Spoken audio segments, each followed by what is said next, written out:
Hi friends, welcome to our channel Telugu info media. ముస్లిం రాజుల దండయాత్రల్లో అనేక హిందూ దేవాలయాలు ధ్వంసం చేయబడి కాలగర్భంలో కలిసిపోయాయి. మరి ఇప్పుడు వెలికిపడుతున్న అనేక ఆలయాల యొక్క శిథిలాలు అందుకు సజీవ సాక్ష్యాలుగా నిలుస్తున్నాయి. పూర్వం ఆగ్రాని ఆగ్రేశ్వర్ అనేవారు. అప్పట్లో ఆగ్రాలో 5 ప్రధాన శివాలయాలు ఉండేవి. అందులో బల్కేశ్వర్ శివాలయం, పృథ్వీనాథ్ మహాదేవ్ ఆలయం, మనోకామేశ్వర్ ఆలయం, రాజరాజేశ్వర్ ఆలయం, మరి 5వది తేజో మహాలయం.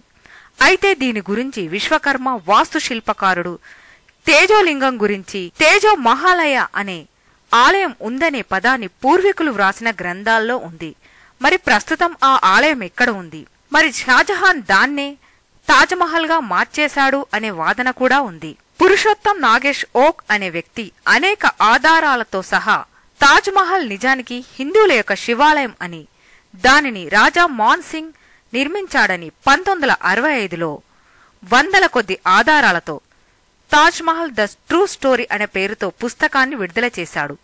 కాని అప్పట్లో హిందూ ముస్లిం మత కలహాలు చెలరేగే అవకాశం ఉందని పిఎన్ ఓక్ పుస్తకాన్ని పబ్లిష్ చేయకుండా బ్యాన్ చేసి ఆయనని అవమానించడం జరిగింది. తాజ్మహల్ నిర్మాణాన్ని 1632లో ప్రారంభించి 1652లో దీని యొక్క నిర్మాణం అనేది పూర్తి కావించబడింది అని చరిత్రలో వాసారు.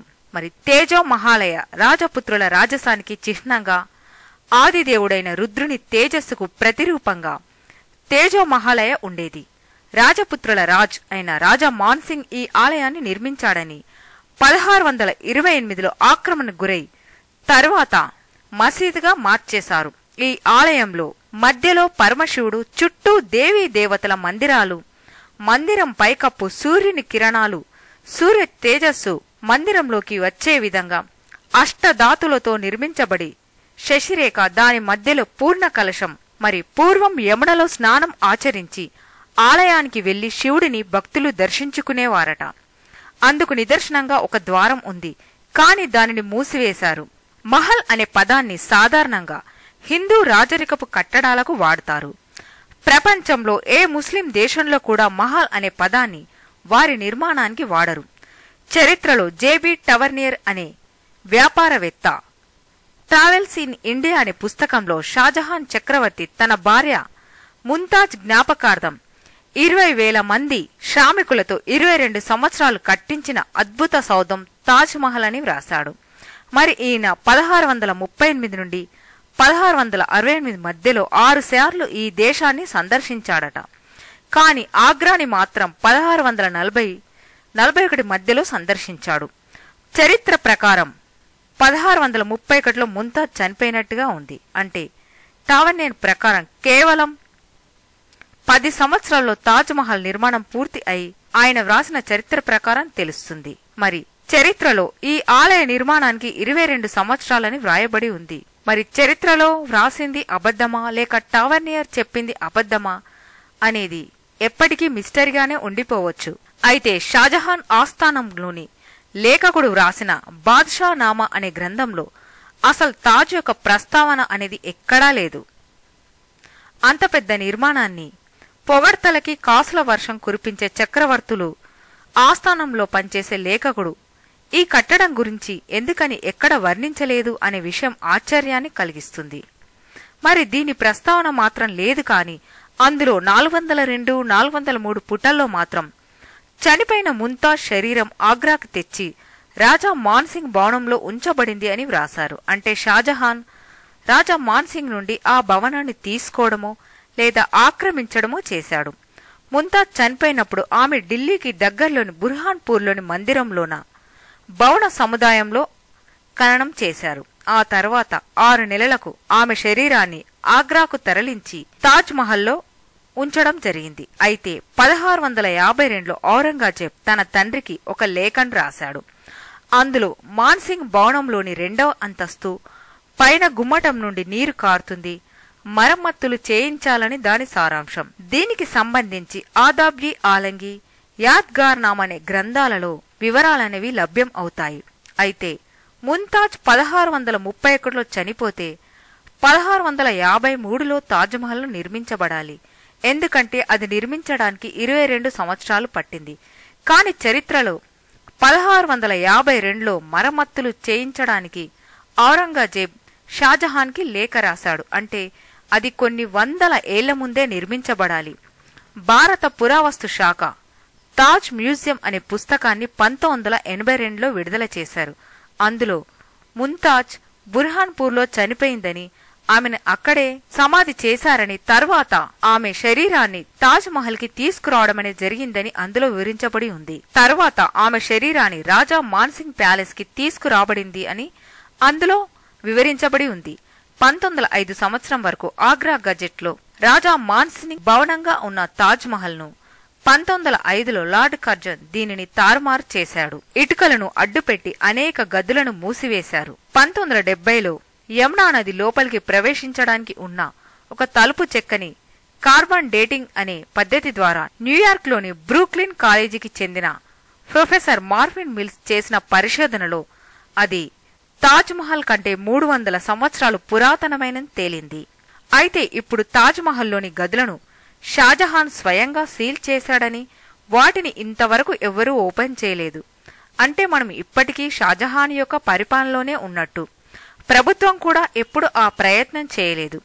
ఔరంగజేబ్ పర్షియన్ భాషలో తాజ్ మహల్ గా మార్చినట్టు రాశాడని ఆయన లేఖలలో ఉంది. అయితే ఆధారాలతో కూడిన ప్రజా ప్రయోజన వ్యాజ్యాన్ని ఓక్ సుప్రీంకోర్టుకు సమర్పించగా దాన్ని సుప్రీంకోర్టు 2002లో తిరస్కరించింది. తాజ్ మహల్ కి 4 కిలోమీటర్ల దూరంలో బాటేశ్వర్ అనే ప్రాంతంలో అప్పటి ఆర్కియాలజిస్ట్ సర్వే ఆఫ్ ఇండియా 1900లో డైరెక్టర్ జనరల్ క్యూయింగ్ దామ్ అనే వ్యక్తి ఆధ్వర్యంలో జరిపిన తవ్వకాలలో ఒక శిలాఫలకం బయటపడింది. అందులో చంద్రత్రేయ రాజవంశానికి చెందిన రాజు పాలరాతితో 2 దేవాలయాలు నిర్మించాడని అందులో సారాంశం. అందులో ఒకటి విష్ణు ఆలయం, రెండవది శివ ఆలయం. ఆ శిలాఫలకం ఈ ఆలయాలు నిర్మించిన సంవత్సరం 1156 అని ఉంది. అంటే ఆ శివాలయమే ఇప్పటి తాజ్మహల్. అయితే అప్పట్లో ముస్లిం రాజుల దండయాత్రల నుండి కనుమరుగవకుండా ఆ శిలాశాసనాన్ని బాటేశ్వర్లో కూడా పెట్టించి ఉండవచ్చు అని ఇప్పటికీ ఆ శిలాశాసనాన్ని లక్నో మ్యూజియంలో చూడవచ్చు.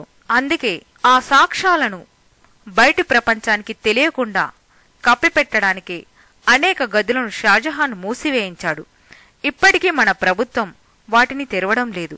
ఇక వివరంగా చూస్తే 7 అంతస్తుల అండర్ గ్రౌండ్ భవనం, 500 గదులు, నీటి సరఫరా అయ్యే మార్గాలు, విశాలమైన వరండాలు, ఒకవైపు వంటశాల, వాయిద్యాలను వాయించే గదులు, రక్షక భటులు ఉండే గదులు. మరి ఇవన్నీ సమాధి కోసం అవసరమా? ఇక షాజహాన్ ముంతాజుల ప్రేమకి ప్రతీకగా ఈ మహల్ నిర్మించాడని అనుకుంటే ముంతాజ్కి ముందు, ముంతాజ్ తర్వాత అనేక వివాహాలను షాజహాన్ చేసుకున్నాడు.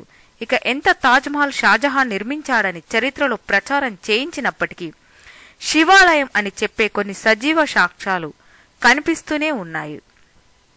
తాజ్మహల్ ఎంట్రన్స్ అనేది ఉత్తరం దిక్కుకు ఉంటుంది. మరి ముస్లిం కట్టడం అయితే పడమర దిక్కుకు ఉండాలి. అక్కడ ఉన్న బావి పూర్వకాలం రాజులు దండయాత్రలు జరిగినప్పుడు వారి సంపదను కాపాడుకోవడానికి బావిలో వేసేవారు. మరి ఒక సమాధి కోసం ఆ బావిని ఎందుకు నిర్మించారు అనే ప్రశ్న తలెత్తక మానదు. ఇక అందరికీ తెలిసిందే పైన ఉన్న కలశాకారం, ఇది మన హిందువుల యొక్క చిహ్నం. మరి మసీద్ 4 వైపుల ద్వారాలపై మార్బల్ ఫ్లోర్ పై ఉన్న చిహ్నాలను గమనిస్తే అవి హిందూలకు సంబంధించిన చిహ్నాలుగా తెలుస్తూనే ఉన్నాయి. మరి ఏది ఏమైనప్పటికీ అప్పుడు ముస్లిం రాజులు మన హిందూ దేవాలయాలపై దాడి చేసి ధ్వంసం చేసి మసీదులుగా మార్చారు. మరి అలాంటి వాటిలో తాజ్మహల్ కూడా ఒకటనేది కొందరి బలమైన వాదన. మరి ఈ విషయం ప్రభుత్వానికి తెలిసినప్పటికీ ఒకవేళ ఆ గదులను గనక ఓపెన్ చేయించినా లేదా తాజ్మహల్ ని హిందూ దేవాలయమని ప్రకటించినా దేశంలో మత కలహాలు చెలరేగి అనేక మంది అమాయక ప్రజలు ప్రాణాలు కోల్పోతారని, దాన్ని ఒక అందమైన పాలరాతి కట్టడంగానే ప్రజల దృష్టిలో భావించాలని చూస్తుందేమో. మరిలాంటి ఎన్నో ఆసక్తికరమైన విషయాలను తెలుసుకోవాలంటే తెలుగు ఇన్ఫో మీడియా ఛానల్ ని సబ్స్క్రైబ్ చేయండి. మీకు గనక ఈ వీడియో నచ్చితే తప్పకుండా లైక్ చేయండి, షేర్ చేయండి, సబ్స్క్రైబ్ చేయడం మర్చిపోవద్దు. Thanks for watching.